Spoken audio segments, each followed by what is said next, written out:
नमस्कार, मैं सीए प्रभाकर गुप्ता श्योर्स ऑफ टैक्स प्रोफेशनल के यूट्यूब चैनल पे आपका हार्दिक अभिनंदन।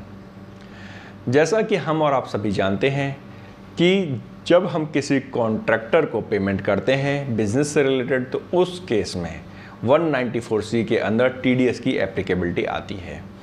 उसकी कुछ अलग अलग कंडीशंस हैं जो हमने अपने सेपरेट वीडियोज में हमें बताई भी हैं और आप उन सबको जान चुके होंगे।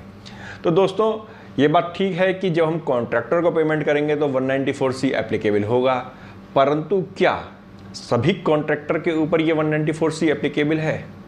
यदि हम कोई कॉन्ट्रैक्ट किसी ऐसी कंपनी के साथ करते हैं, किसी ऐसे इंडिविजुअल के साथ करते हैं जो आउटसाइड इंडिया रहता है, यानी कि जो हिंदुस्तान में नहीं रहता है, नॉन रेजिडेंट है, तो क्या उस केस में भी सेक्शन 194C एप्लीकेबल होगा?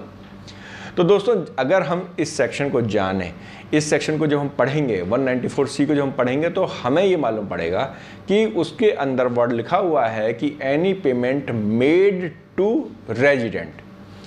तो इसका मतलब यह हुआ कि जब हम पेमेंट किसी रेजिडेंट पर्सन को करेंगे, रेजिडेंट पर्सन का मतलब जो इंडिया का रेजिडेंट है, यानी कि वो एनआरआई नहीं है, वो इंडियन विदेशी कंपनी नहीं है, वो विदेशी व्यक्ति नहीं है, उस केस में 194C एप्लीकेबल होता है।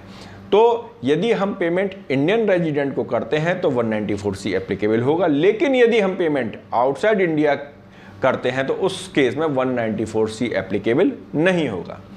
तो अब आपके दिमाग में क्वेश्चन ये आ रहा होगा कि इसका मतलब ये हुआ कि जब हम विदेश से कोई काम कराएंगे, विदेश की किसी कंपनी को हमने कोई कॉन्ट्रैक्ट दे दिया अपने यहाँ काम कराने के लिए, तो उस केस में 194C एप्लीकेबल नहीं होगा, यानी मुझे टीडीएस नहीं काटना है। तो दोस्तों, ऐसा भी नहीं है। उस केस के अंदर 194C एप्लीकेबल नहीं होगा, लेकिन 195 के सेक्शंस एप्लीकेबल हो जाएंगे, क्योंकि नॉन रेजिडेंट के केस में सेक्शन 195 के अंदर टीडीएस कटता है। उसी के अकॉर्डिंग, उसी के रूल्स के अकॉर्डिंग आपको टीडीएस जमा कराना होता है।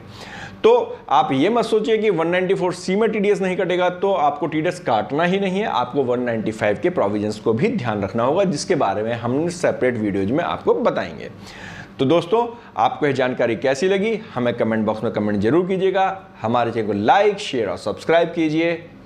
नमस्कार।